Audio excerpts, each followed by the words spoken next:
آج آپ نے دیکھا کہ جماعت اسلامی نے دھرنے کی کال دی ہوئی ہے اسلام آباد کے اندر ڈی چوک میں، اور خاص طور پر راولپنڈی اور اسلام آباد کے اندر مختلف جگہوں کے اوپر ٹولیوں کی شکل میں نکلے کارکنان جماعت اسلامی کے، لیکن ان کو گرفتار کیا جا رہا ہے۔ سب سے پہلے آپ کو بتاتے ہیں کہ جماعت اسلامی کے جو امیر ہیں حافظ صاحب، وہ کیا فرما رہے ہیں اس حوالے سے۔ ہم پرامن لوگ ہیں، پرامن رہنا چاہتے ہیں، اور اس کی تمام تر ذمہ داری اب حکومت پر عائد ہوتی ہے کہ وہ امن کو کس طرح سے قائم کرتے ہیں۔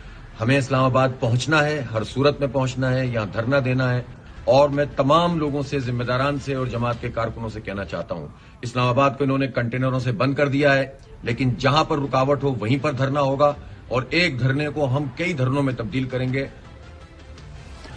بنیادی طور پر یہ جو دھرنا دے رہی ہے جماعت اسلامی، یہ جو ابھی ہم نے ایشو ڈسکس کیا ہے آئی پی پیز کا، مہنگی بجلی کا، اس حوالے سے ہے، اور حافظ صاحب وہی ایکسپلین کر رہے ہیں۔ ہمیں بجلی کی قیمتوں میں کمی چاہیے، ہمیں آئی پی پی سے جان چھڑانی ہے، ہمیں تنخواہ دار کے سلیب کو ختم کروانا ہے، ہمیں ٹیکسوں سے جان چھڑانی ہے، ہمیں آٹا، دال، چینی، چائے کے ٹیکس ختم کروانے ہیں، اور ہم عوام کے لیے نکلے ہیں، اپنی ذات کے لیے نکلیں، پہنچیں، اسلام آباد پہنچیں، اور ہم حکومت کو بتائیں گے کہ انہیں پیچھے ہٹنا پڑے گا۔ راولپنڈی سے بابر ملک صاحب ہمارے نمائندہ خصوصی موجود ہیں، ان سے جانتے ہیں۔ وہ میں دیکھ رہا تھا کہ لیاقت باغ سے لوگ نکلے اور اس کے بعد کچھ گرفتاریاں بھی ہو رہی تھی۔ بابر ملک بتائیے گا، یہ جو راولپنڈی سے لوگ جماعت اسلامی کے نکل رہے تھے، کہاں تک پہنچے، آگے آ رہے ہیں، یا وہیں پہ کہیں پڑاؤ انہوں نے ڈال دیا ہے؟ جی ہاں گمن صاحب، جماعت اسلامی کی جو حکمت عملی یہ تھی کہ جہاں جہاں جو جگہ ملے گی، اسپیس ملے گی، دھرنے دیں گے۔ پہلے تو بہت زیادہ پولیس کی جانب سے رکاوٹیں تھی، بزنس وین اور کنٹینر راستے بند، لیکن یہ تمام تر صورتحال کا سامنا کرتے ہوئے یہ ایک کارکن جو ہے بلاخر لیاقت باغ کے اندر اور باہر پہنچے، اور اب اتنی بڑی تعداد ان کی ہو گئی ہے کہ لیاقت باغ کے باہر یہ پہنچ کے انہوں نے باقاعدہ طور پر دھرنا دے دیا، اور یہ دھرنا ایک جلسے کی صورت اختیار کر گیا ہے، اور بڑی تعداد میں مقامی قیادت جس میں رضا احمد شاہ اور دیگر جو مرکزی قائدین ہیں جماعت اسلامی کے سندھ کے، وہ بھی یہاں پہ ہیں، اور پنجاب کے بھی یہاں پہ ہیں، اور ان کی طرف سے ایک ہی مطالبہ ہے کہ جو ان کے قائد امیر جماعت اسلامی حافظ نعیم الرحمان کی جانب سے جو مطالبات کیے گئے ہیں، جو بجلی کی قیمتوں میں اضافہ کیا گیا، اور ان اضافے کے واپسی کا یہ مطالبہ کر رہے ہیں۔ یہاں پہ کہ چونکہ انہوں نے مری روڈ بند کر دیا ہے، یہاں پہ سی پی او راولپنڈی خالد محمود حمدانی نے انہیں یہاں پہنچ کے ایک آفر دی کہ وہ آپ اپنا یہ احتجاج، پرامن احتجاج جو ہے وہ لیاقت باغ کے اندر لے جائیں، وہاں جلسہ کریں، لیکن ان کی مقامی قیادت کی جانب سے اس پیشکش کو مسترد کیا گیا ہے۔ انہوں نے کہا ہے کہ ہم اپنا احتجاج یہاں ہی ریکارڈ کروائیں گے، اور یہ دھرنا دے کے یہاں پہ بیٹھے ہیں۔ یہ جماعت اسلامی کے کارکن نہ صرف راولپنڈی سے آئے بلکہ یہ گرد و نواح کے علاقوں سے اور پنجاب کے مختلف علاقوں سے یہاں پہ پہنچے ہیں، اور پولیس کی جانب سے بھی یہاں پہ جب انہوں نے بھی کوئی قانون ہاتھ میں نہیں لیا، لیکن 144 کا نفاذ تھا۔ تو ابھی آپ کی خبر کے مطابق یہ موجود ہیں، وہیں پہ دھرنا دے دیا ہے لیاقت باغ کے سامنے، وہ اسلام آباد نہیں آ رہے ہیں؟ دیکھیں، میرے جماعت اسلامی کی جانب سے یہ بھی کہا گیا تھا، پلان بی جسے کہا جاتا ہے، کہ اگر نہ آنے دیا تو جہاں جہاں ہوں گے وہاں دھرنے دیں گے۔ مقصد ان کا احتجاج ریکارڈ کروانا ہے آئی پی پیز کے خلاف اور جو مہنگی بجلی کے خلاف، اور یہاں سمجھ آ گیا ہمیں۔ ہم اب آپ کو لے کے چلتے ہیں ناظرین، زاہد مشوانی صاحب ڈی چوک کے اوپر موجود ہیں، کیونکہ ان کا وہ وہاں پہ انہوں نے یہاں مین مقصد جو ہے ان کا پہنچنا ہے ڈی چوک کے اوپر، مین جو منزل ہے ان کی۔ ابھی ان سے رابطہ کرنے کی کوشش کرتے ہیں، اور رابطہ ہوتا ہے تو بالکل ان سے بھی جانیں گے۔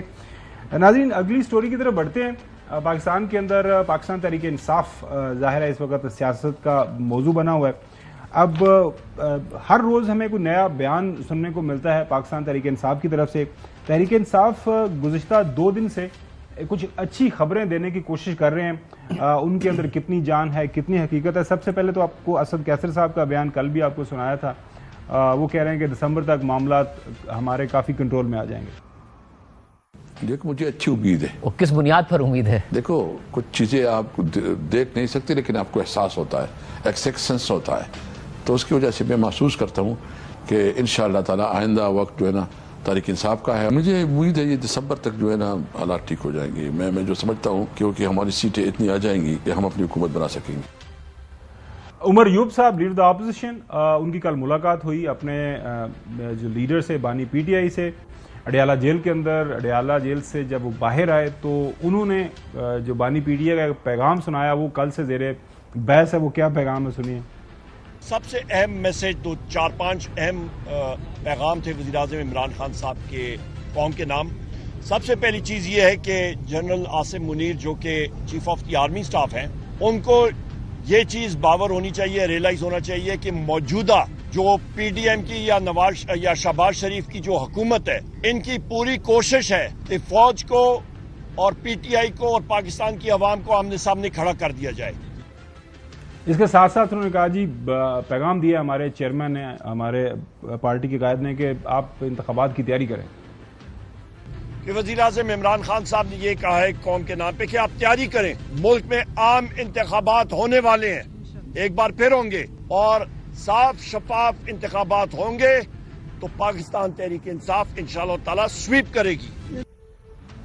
اور اعظم نذیر تاج صاحب فرما رہے ہیں آل از ویل، کوئی پریشانی نہیں ہے، 5 سال حکومت اپنے پورے کرے گی. ان کی اپنی وش لسٹ ہے، اس پہ میں کیا کمنٹ کر سکتا ہوں. آئین میں 5 سال کا ٹائم دیا گیا ہے اور ایسے کوئی حالات نہیں ہیں، ماشاءاللہ سب ٹھیک چل رہا ہے. اللہ خیر کرے تو 5 سال پورے ہوں گے. اچھا سر، ایک بات اور انہوں نے یہ بھی کہا کہ فوج اور پی ٹی آئی کے درمیان نفرت پیدا کرنے کی کوشش نون لیگ کر رہی ہے. یہ میرے خیال میں ان کے جواب وہی سے دیں. نقوی صاحب، آپ یہ جو پیغام ہے بانی پی ٹی آئی کا، اس کو کس طرح لیتے ہیں؟ کہ وہ کہہ رہے ہیں کہ جناب اعلیٰ ہم تو بالکل اپنی فوج کے ساتھ کھڑے ہیں، یہ موجودہ حکومت ہے یہ ہماری لڑائی کروا رہی ہے. دیکھیں، بہت اچھی بات ہے، بڑی پازیٹیو بات ہے. نہ صرف پی ٹی آئی بلکہ جو بھی سیاسی جماعتیں ہیں پاکستان میں، ان کو اسی طرح سوچنا چاہیے کہ وہ اقتدار میں آ سکتے ہیں کبھی بھی کسی بھی وقت. اور جب اس طرح کی سوچ ہوگی تو ظاہر ہے جس جماعت نے اقتدار میں آنا ہو مستقبل میں کسی بھی وقت، تو وہ ملک کو بہتری کی طرف لے جانے کی کوشش کریں گے، ملک کو خراب کرنے کی کوشش نہیں کریں گے. تو ایک بڑی اچھی چیز ہے. لیکن ایک اور چیز ہے جو پی ٹی آئی کے 2 بڑے مرکزی رہنما ہیں، عمر ایوب صاحب بھی اور اسد قیصر صاحب بھی. عمر ایوب صاحب نے جو بات کی، انہوں نے کہا کہ بانی پی ٹی آئی نے کہا ہے کہ قوم انتخابات کی تیاری کرے، اور اسد قیصر صاحب نے کہا ہے کہ ہم دسمبر تک اقتدار میں آ جائیں گے، ہمارے نمبرز پورے ہو جائیں گے.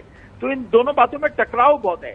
تو مجھے ایسا لگتا ہے کہ یا تو یہ آپس میں ان میں کمیونیکیشن گیپ ہے یا یہ دونوں باتیں ہوا میں کی جا رہی ہیں. جی نہیں، وہ جو مجھے سمجھ آئی وہ یہ کہہ رہے ہیں کہ ہم حکومت میں جب آ جائیں گے تو ہمارا پرائم منسٹر جو ہی بنے گا وہ اسمبلی ڈیزالو کرے گا تو ہم اگلے انتخابات کی طرف چلے جائیں گے. موجودہ حکومت تھوڑی ان کو اگلے الیکشن میں لے کے جائے گی.